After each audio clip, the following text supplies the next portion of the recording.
Bang, teh ais. Letak situ. Tak nak air batu.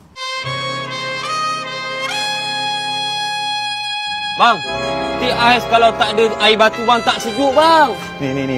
Dia bukan cakap ais batu, dia cakap letak kat situ. Kau buat apa tu, Man?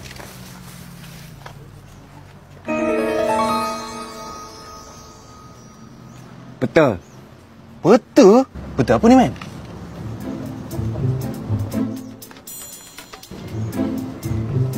Rasa-rasa kau?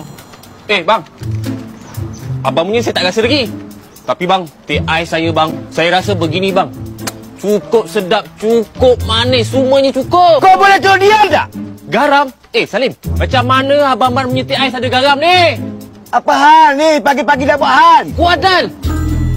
Bang, dia ni punca. Dia ni yang nak order. Saya nak order tadi dia tak kasih. Ni, On, minta tolong. Jangan bercakap je lah. Kau diam je.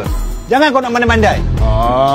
Cakaplah nak roti canai. Ada ni kita orang ada beli. Bila masanya si Salim nak roti canai? Sabar, Man. Macam mana aku nak sabar?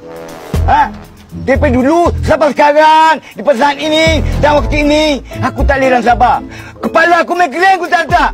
Kan betul aku dah cakap. Kau cakap apa? Dia tak nak roti canai, dia nak roti sadis. Bila mana aku nak roti sadis?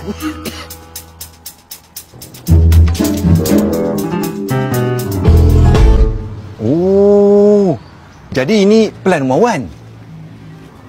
Macam mana kau boleh tahu yang mana tu bilik, mana tu dapurnya?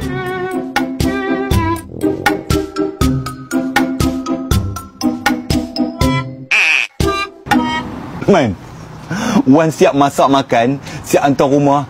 Kau tak rasa ke dia ada hati dengan kau? Masak rendah hati kau. Safu nak kahwin.